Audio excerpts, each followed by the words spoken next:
होते तो जीवन का आभास न होता और मंजिल मंजिल ही रह जाती, मानव का इतिहास न होता, मानव का इतिहास न होता।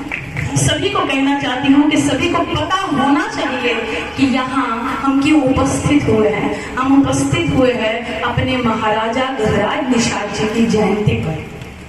और हमेशा हमने ग्रंथों में, रामायणों में, बहुत सारे हिंदू धर्म के ग्रंथ हैं, उसमें हमने हमेशा जब इनके बारे में सुना है तो एक कहानी के माध्यम से सुना है कि वो सच्ची घटना थी कि राम जी जब वनवास के लिए निकले थे तो श्रृंगेरपुर जब जा पहुंचे तो गहराज निषाद जी ने उनका सम्मान किया, उनका आदर किया, उनको कहा अतिथि देवो भव, प्रभु आपके चरण यहाँ पधारे हैं, मुझे सेवा का अवसर दीजिए। और तब प्रभु ने कहा कि हे निषाद राज, मुझे गंगा पार करना है। और तब केवट राज जो नाव चला रहे थे उनको कहा कि मुझे गंगा पार करना है। उन्होंने कहा ठीक है प्रभु, उन्होंने गंगा पार करा दिया। अब गंगा पार करा तो दिया, लेकिन श्री राम जी के पास उतराई देने को कुछ था नहीं।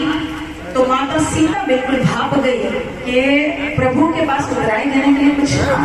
माता सीता ने अपनी अंगूठी उतार कर कहा, हे प्रभु जी, पतिदेव, आप ये उतराई केवट राज को दे दीजिए।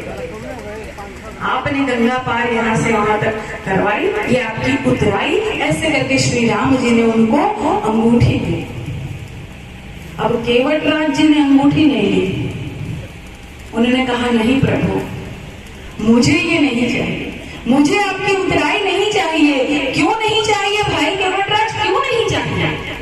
आपका जीवन इसी नाव से चलता है, आपका जीवन यापन भी इसी से होता है, इसी से गुजारा होता है, ये तो आपका रोजगार है। आपको तो अंगूठी ले लेनी चाहिए, आपको उतराई ले लेनी चाहिए। केवट राज जी ने कहा कि नहीं प्रभु, ये नहीं लूंगा, क्योंकि हम तो भाई भाई हुए और हमारा काम भी तो एक जैसा है। हम तो गंगा पार करवाते हैं, लेकिन आप भाव सागर पार करवाते हैं। तो हम दोनों तो भाई भाई हुए, हमारा काम बिल्कुल एक जैसा है। ये उतराई मैं नहीं लूंगा। जब मैंने आपको गंगा पार करवाया तो आपने उतराई दी, मैंने नहीं ली। तो आप जब भाव सागर पार करवा देना, मैं भी नहीं दूंगा, तब आप भी मत लेना, बिल्कुल अट्टे पट्टे हो जाएगा। लेकिन ये कहानी हमने ग्रंथों में भी सुनी होगी, बहुत हमारे महानुभाव जितने भी विद्वान हैं उनके मुंह से सुनी होगी, जो बुद्धिमताम वरिष्ठम है, बुद्धिजीवी लोग हैं, उनसे भी हमने ये कहानी सुनी होगी। लेकिन कभी क्या आपने विचार किया कि इस कहानी के पीछे एक संदेश छुपा हुआ है? और उस संदेश ये है कि उस समय हमारे जो केवट राज थे, उस समय उन्होंने वो अंगूठी नहीं ली। इसका अर्थ ये होता है कि उन्होंने तत्काल सुख नहीं देखा। वो चाहते तो अंगूठी ले लेते। माता सीता मैया की अंगूठी भैया कितनी महंगी होगी, हैं? हीरे जवाहरात जड़ी हुई अंगूठी, अरे पूरा पीढ़ियां तर जाती है अंगूठी ले लेते तो। रुपया ही रुपया होता घर में, है कमी होती, इतना तो कभी जीवन में नैया से नहीं कमाते। लेकिन माता सीता की अंगूठी भी उन्होंने नहीं ली, तत्काल सुख नहीं देखा। उन्होंने लंबा दूर का सोचा, अपने बारे में, अपने परिवार के बारे में, अपने समाज के बारे में, अपने गांव के बारे में, अपने राजा के बारे में सोचा, तत्काल सुख नहीं देखा। लेकिन आज बहुत दुख होता है जब हमारा समाज तत्काल सुख देख लेता है। हमारे समाज को अगर फ्री का नमक दे दो तो तुरंत ले लेगा।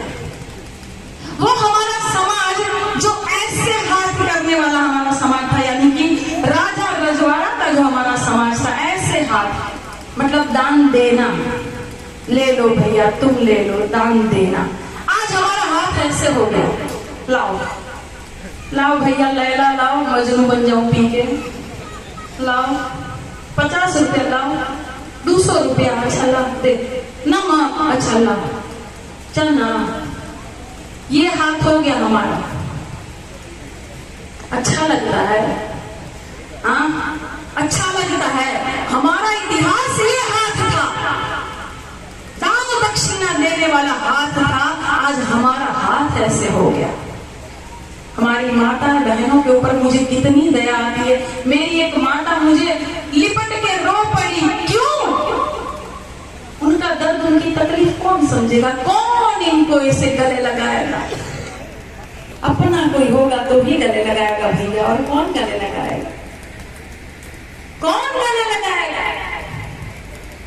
चाहे निषाद कहो, केवट कहो, कोड़ी कहो, माझी कहो, मझवार कहो, कश्यप कहो, रेकवार कहो, बेलदार कहो, खेरदार कहो, मछुआ कहो, मछुआरा कहो, मछिंदर कहो, कीर कहो, कीरत कहो, कोड़ी कहो, कोलचा कहो, बिंद बाथम, सहानी कहो, नाविक कहो, बहुत सारे हमारी उपजातियां, बहुत सारे हमारा नाम है, फिशरमैन कहो। लेकिन आज हमारी जाति को, हमारे समाज को क्या कहा जाता है? बिकाऊ है,